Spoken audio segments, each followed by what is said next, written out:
Okay, well, it's time now to catch up on the latest business news, and we're joined in studio by Delano D'Souza. Delano, I believe you're going to start with a $26 billion merger in US telecoms. That's right, Eve. Good morning. Well, the question on everyone's lips is, will the third time really be a charm for Sprint and T-Mobile? This as the third and fourth largest telecom operators in the United States say they plan on teaming up. The $26 billion deal now hinges on regulatory approval. The combined company will be called T-Mobile, and it would have around 100 million customers. When announcing the merger, the chief executives of both T-Mobile and Sprint warned their competitors to watch out. Global tech leadership for the next decade is at stake, and only the new T-Mobile will have the network and spectrum capacity to quickly create a broad and deep 5G network in the first few years of the 5G innovation cycle, the years that will determine if American firms lead or follow in the 5G digital economy. And can you imagine what kind of competitive force these two teams will be together? Verizon and AT&T and Comcast and the others better watch out. Because we are coming. And we won't stop. Now, earlier we spoke to the head of Trading Asia for Oanda in Singapore. Stephen Innes told us the proposed merger would face fierce scrutiny even under the presidency of Donald Trump.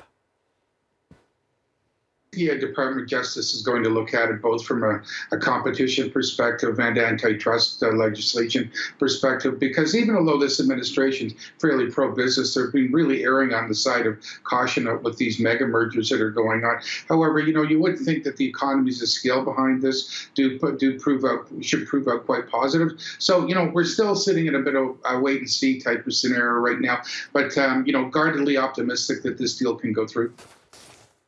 Now we have more merger news this Monday. Sainsbury has agreed to buy Walmart's UK unit Asda for $10 billion. The deal will likely lead to a major shift in Britain's grocery market landscape. The merger would create the largest supermarket chain in the country with around a 30% market share. And this would place it ahead of the current dominant player, Tesco. In an interview this Monday, Sainsbury's chief executive said the merger could result in some stores being sold in order for the deal to go through. Now, it was a mixed picture at the open here in Europe, flat on most of the major indices. We're going to bring those boards up. There you can see the CAC 40 completely flat at the open. The London FTSE up 0.2%. The DAX in Frankfurt, similar picture, up 0.2%. Over in Asia, all the main indices traded in positive territory.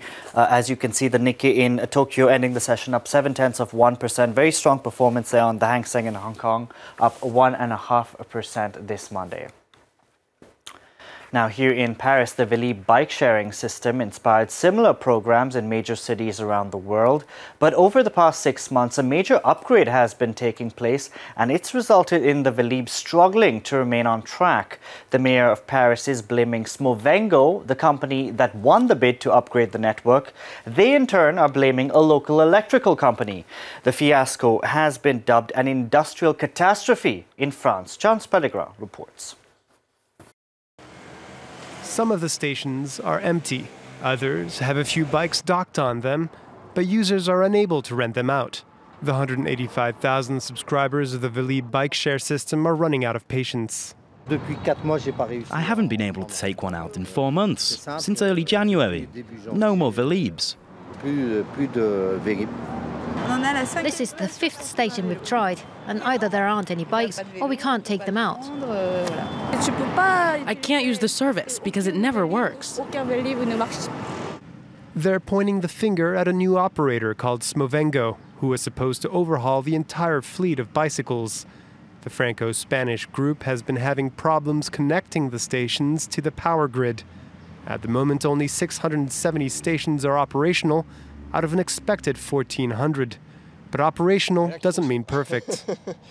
When you try to turn the control panel on, you can't use it because it's not charged.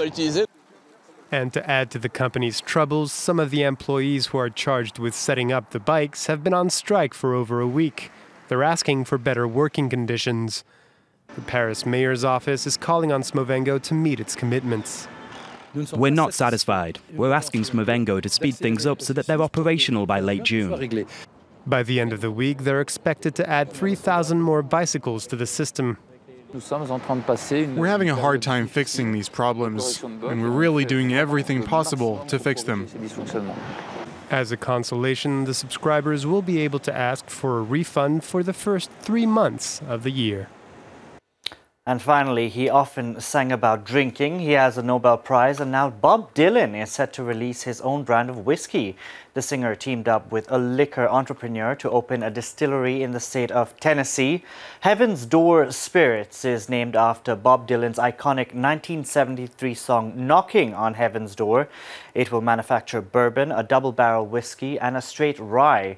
Dylan isn't the first celebrity to tap into the alcohol market. Last year, George Clooney sold his tequila brand to Diageo for nearly $1 billion. And Eve, maybe because you're Irish, you'll help me figure out what the difference between a double-barrel rye and a bourbon is. You know, I even visited a distillery in Scotland during my holidays, but I don't know if I could...